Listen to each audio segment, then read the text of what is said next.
Section 10.4.1. Determine the critical values for these tests of a population standard deviation. For part A, we have a right-tailed test with 15 degrees of freedom at the alpha equals 0.01 level of significance. Since it's a right-tailed test, this is what the picture is going to look like. So let's go ahead and draw what our curve is going to look like. So it's a right tail, which means that our critical value is going to be located over here. So we're looking for the critical value, okay, the chi-square, where we know that alpha is equal to 0.01. So this is 0.01, which means the area in the right tail is going to be 0.01. Okay, so what we want to be able to do is we want to be able to first figure out, in this particular question, we are given the degrees of freedom. So we're not given the sample size. So we're not going to subtract 1 from the degrees of freedom because we're already given the degrees of freedom. So for this example, they're giving us the degrees of freedom, which is 15. And then number 2, okay, what we need to be able to then determine is what is the area to the right of the critical value. So the area to the right of the critical value in this scenario is 0.01. Okay, so we're going to go ahead and we're going to come over to the chart and we're going to look up here. We have 0.01 and we have the degrees of freedom, which is 15. So we're going to go ahead and then scroll down from that 0.01, and therefore we end up with the value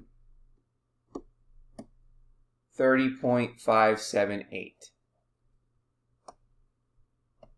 So we have a critical value of 30.578.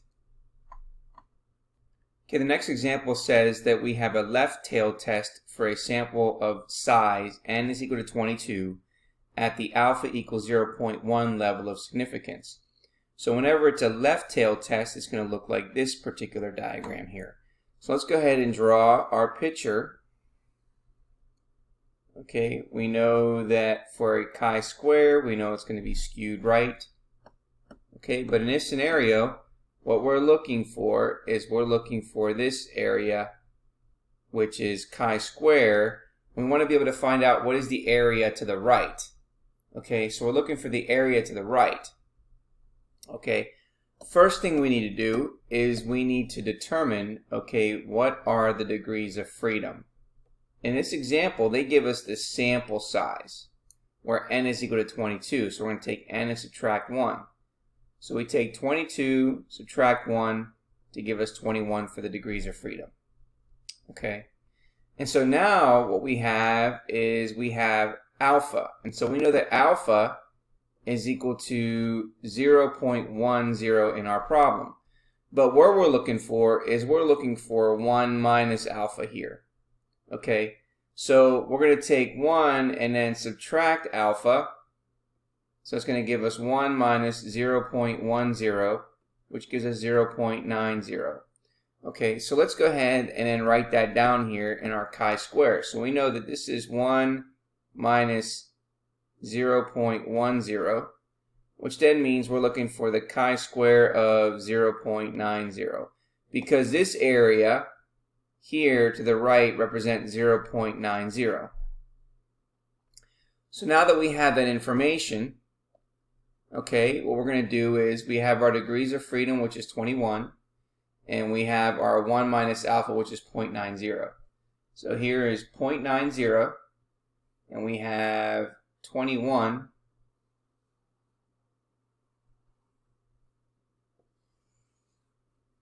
Okay, so if we take a look at that particular value for the critical value there, we end up getting a critical value of 13.240.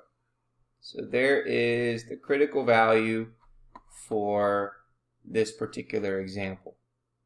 Okay, next we have a two-tailed test for a sample of size n is equal to 26 at the alpha equals 0.01 level of significance. If we have a two-tailed test, that means we have two areas that we need to focus on. Okay, so this is what our graph would look like when we're dealing with a two-tailed test. So let's go ahead and draw our graph here. Again, here we have a skewed right.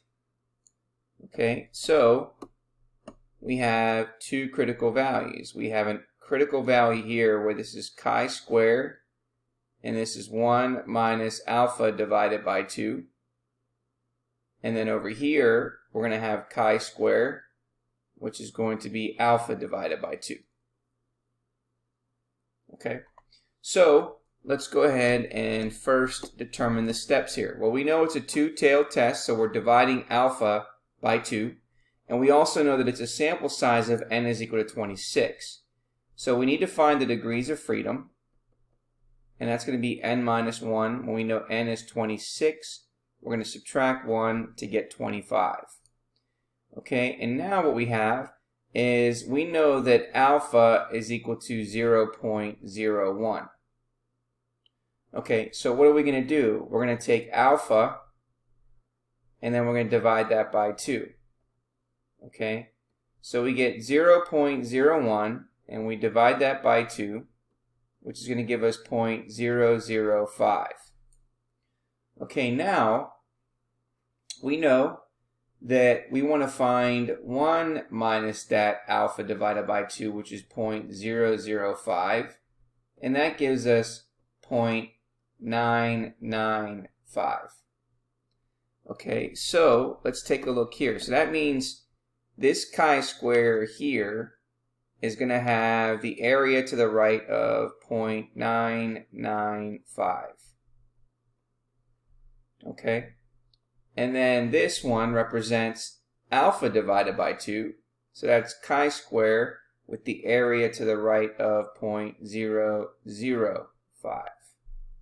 Okay, so let's first find the 0.995.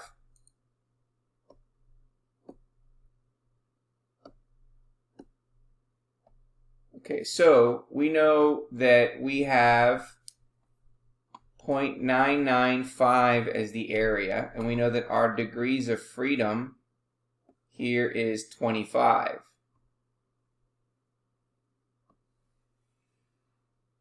So our first critical value is 10.520. So we have 10.520, and that is the critical value located on the left side of the graph. Okay, and now next we have the area of 0.05 using the same degrees of freedom. So we have 0.005, and then we're going to scroll this all the way to the right and then go all the way down, and then we can see that we get a critical value there on the right of 46.928. So this gives us 46.928 as our other critical value. And again, because it's a two-tailed test, we need to divide alpha by 2 to get that critical value.